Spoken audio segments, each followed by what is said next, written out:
ಡಾಲಿ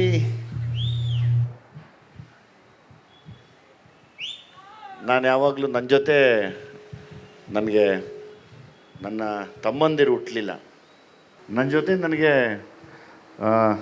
ತಮ್ಮಂದಿರು ಹುಟ್ಟಲಿಲ್ಲ. ಸೊ ಹಂಗಾಗಿ ಡಾಲಿನ ಒಂದಷ್ಟು ಜನ ನನ್ನ ಸ್ನೇಹಿತರನ್ನ ನನ್ನ ತಮ್ಮದಿರ ಥರ ನೋಡ್ತೀನಿ ಎಲ್ಲರನ್ನೂ ಯಾವಾಗಲೂ. ಯಾಕೆಂದರೆ ಅದು ಗೊತ್ತಿಲ್ಲ, ಒಂದು ಅಣ್ಣ ಅಂದಾಗ ಒಂದು ತಮ್ಮ ಹೇಗಿರ್ತಾನೆ ಅಂತ. ಸುಮಾರು ಜನ ನನ್ನ ತಂಬಿ ಅಂತ ಒಬ್ಬನ ಯಾವಾಗಲೂ ಪ್ರೀತಿಯಿಂದ ಕರಿತೀನಿ. ಹಂಗೆ ನಾನು ಧನಂಜಯನ ನೋಡ್ತೀನಿ, ನಮ್ಮ ಅಡ್ವೊಕೇಟ್ನ, ನಿನ್ನೆ ನಾಗಭೂಷಣನ ಆ್ಯಸ್ ಇಟ್ ಈಸ್ ನಮ್ಮ ಚೇರ್ಮನ್ರು, ನಿನ್ನೆ ಚೇರ್ಮನ್ರು ಅನ್ನೋದು ನಾನು. ಅಂದರೆ ಆ ಒಂದು ಸ್ಟೇಜು ಸಿಗತ್ತೆ ಖಂಡಿತವಾಗ್ಲೂ. ನಿಮ್ಮನ್ನೆಲ್ಲ ನಾನು ಅದೇ ಥರ ನೋಡ್ತೀನಿ ಯಾವಾಗಲೂ. ನಾನು ಇನ್ನೊಂದು ಸತಿ ಯಾರನ್ನ ದೊಡ್ಡವರು ನಾನು ಯಾವ ಸ್ಟೇಜ್ ಮೇಲೂ ಬರೋಲ್ಲ. ಅದೇ ಅವ್ರಿಗೆ ಹೇಳಿದೆ, ಇನ್ನೇನು ಪಂಚೆ ಶರ್ಟ್ ಹಾಕ್ಕೊಂಡು ಟವಲ್ ಹಾಕೊಂಡು ಬರ್ಬೇಕಷ್ಟೇ, ದಾರಿ ಬಿಡ್ರ ಅಂತ.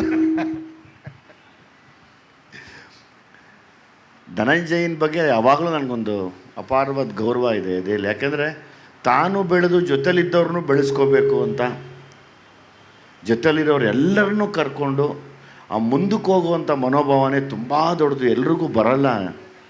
ಸ್ಪೆಷಲಿ ನಮ್ಮ ಗಾಂಧಿನಗರದಲ್ಲಿ ಹುಟ್ಟಿದ್ರೆ ಸಾಕು, ತುಳಿದಾಕ್ತಾ ಇರ್ತಾರೆ ಹಂಗೆ ಹಾಕ್ಕೊಂಡು. ಅಂಥ ಟೈಮಲ್ಲಿ ನಾನು ಎದ್ದೊಳ್ತೀನಿ ಅನ್ನೋದೇ ತುಂಬ ದೊಡ್ಡ ವಿಚಾರ ನನಗೆ. ಹಂಗಾಗಿ ಧನಂಜಯನ ಸ್ಟ್ರಗಲ್ಲು ಮತ್ತು ಧನಂಜಯ ಬಂದಿದ್ದ ರೂಟು ಮತ್ತು ಎಲ್ಲದಕ್ಕಿಂತ ಹೆಚ್ಚಾಗಿ ಧನಂಜಯನ ಮನಸ್ಸು ನನಗೆ ತುಂಬ ಇಷ್ಟ ಅಂತ. ನನ್ನ ಒಂದು ಸಲಗ ಮಾಡಿದಾಗ ನನ್ನ ಹತ್ರ ಎಲ್ಲವನ್ನೂ ಕಳ್ಕೊಂಡಿದ್ದೆ. ಆ ಕಳ್ಕೊಂಡಾಗ ನನ್ನ ಗೆಲುವಿಗೆ ಕಾರಣ ಆದಂಥ ಧನಂಜಯ ಒಂದು ಮುಖ್ಯವಾದ ಪಾತ್ರ ಮಾಡಿ, ಸಾಮ್ರಾಟ್ ಅಂತ ಆ ಪಾತ್ರ ಮಾಡಿ ನನ್ನ ಗೆಲುವು ತಂದುಕೊಟ್ಟಂಥ ಧನಂಜಯನ ನಾನು ಯಾವತ್ತೂ ಮರೆಯೋಕ್ಕಾಗಲ್ಲ. ಹಂಗಾಗಿ ನಾನು ಯಾವಾಗಲೂ ಇಲ್ಲೇ ಇಟ್ಕೊಂಡು ಒಳಗಡೆ ಪ್ರೀತಿ ಮಾಡ್ತೀನಿ ಇವ್ರನ್ನೆಲ್ಲರನ್ನೂ. ಸತೀಶನ್ನು ಅಷ್ಟೇ, ಸತೀಶನ್ನು ನೋಡಿದಾಗ ನನಗೆ ಯಾವಾಗಲೂ ಸತೀಶ ಅದ್ಭುತವಾದ ನಟ. ನನಗೆ ಆಸೆ ಜೊತೆಯಲ್ಲಿ ಒಳ್ಳೊಳ್ಳೆ ಕ್ಯಾರೆಕ್ಟರ್ಸ್ ಮಾಡಬೇಕು ಅಂತ ಆಸೆ.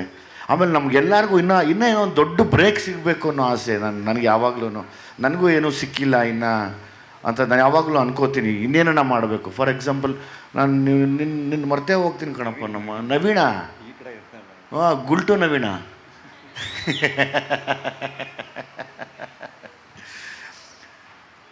ನಮ್ಮ ಸಪ್ತಮಿ ಗೌಡ, ಅದನ್ನ ನಮ್ಮ ಮನೆ ಅಕ್ಕಪಕ್ಕದ ಮನೆ ಹುಡುಗಿ ಥರ ಕಾಣುತ್ತೆ. ನೀವಂತೂ ತೊಂದರೆ ಇಲ್ಲ ಬಿಡಮ್ಮ, ಇವೆಲ್ಲ ಎಸ್ಟಾಬ್ಲಿಷ್ಡ್ ಈಗ. ಭಾರಿ ಖುಷಿ ಆಗುತ್ತೆ ನೋಡಿದಾಗ ನಮಗೆಲ್ಲನೂ. ಅಂದರೆ ನಾವೆಲ್ಲ ಏನಿಲ್ಲೆಲ್ಲ ಸೇರಿದ್ದೀವಿ.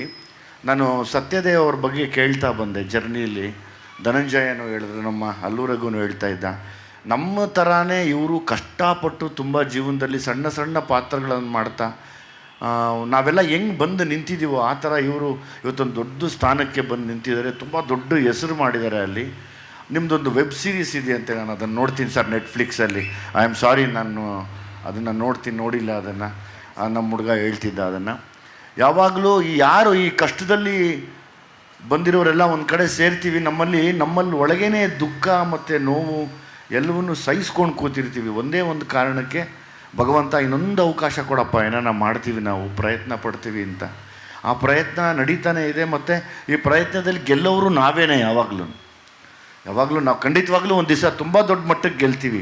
ಇವತ್ತೇನು ನಾವೆಲ್ಲ ಮಾತಾಡ್ತಾ ಇದ್ದೀವಿ, ಸ್ಪೆಷಲಿ ಸತೀಶ ನೀನೇನು ಮಾತಾಡಿದೆ ನನಗೆ ತುಂಬ ಮನಸ್ಸಿಗೆ ನಾಟ್ತಾ ಇತ್ತು. ಅದು ಅಂದರೆ ಇಲ್ಲಿ ಜನ ಕಡಿಮೆ ಇರ್ಬೋದು, ಬಟ್ ವಿಷಯ ತುಂಬ ದೊಡ್ಡದಾಗಿದೆ, ತುಂಬ ದೊಡ್ಡ ಮಟ್ಟಕ್ಕೆ ಮುಟ್ತಾ ಇರುತ್ತೆ ಎಲ್ಲರ ಮನಸ್ಸಿಗೂ. ಈ ಝೀಬ್ರಾ ಸಿನಿಮಾಗೆ ನಾನು ಯಾವಾಗಲೂ, ಅಂದರೆ ಸಿನಿಮಾಗೆ ಭಾಷೆ ಇಲ್ಲ. ತೆಲುಗು, ಕನ್ನಡ, ತಮಿಳು, ಹಿಂದಿ ಯಾವತ್ತೂ ಭಾಷೆ ಇಲ್ಲ. ಎಷ್ಟೋ ನೋವುಗಳನ್ನು, ಎಷ್ಟೋ ಖುಷಿಗಳನ್ನು ನಾವು ತೆರೆ ಮೇಲೆ ಹಂಚ್ಕೋತೀವಿ. ಅದನ್ನೆಲ್ಲ ಭಾಷೆನ ಮ್ಯೂಟ್ ಮಾಡಿ ನೋಡಿದ್ರೆ ಎಲ್ರಿಗೂ ನೋವಾಗುತ್ತೆ, ಎಲ್ರಿಗೂ ಖುಷಿ ಆಗುತ್ತೆ, ಎಲ್ರಿಗೂ ನಿಜ ಅನಿಸುತ್ತೆ, ಎಲ್ರಿಗೂ ತಪ್ಪು ಅನಿಸುತ್ತೆ. ಅದು ಸಿನಿಮಾ. ಸೊ ಹಂಗಾಗಿ ಝೀಬ್ರಾ ಸಿನಿಮಾ ನಮ್ಮ ಕನ್ನಡದ ಸಿನಿಮಾ ಎಲ್ಲ ಕಡೆ ತುಂಬ ದೊಡ್ಡ ಮಟ್ಟಕ್ಕಾಗಲಿ, ತುಂಬ ಒಳ್ಳೆಯದಾಗಲಿ ಅಂತ ನಾನು ಮನಸಾರೆ ಬಯಸ್ತೀನಪ್ಪ.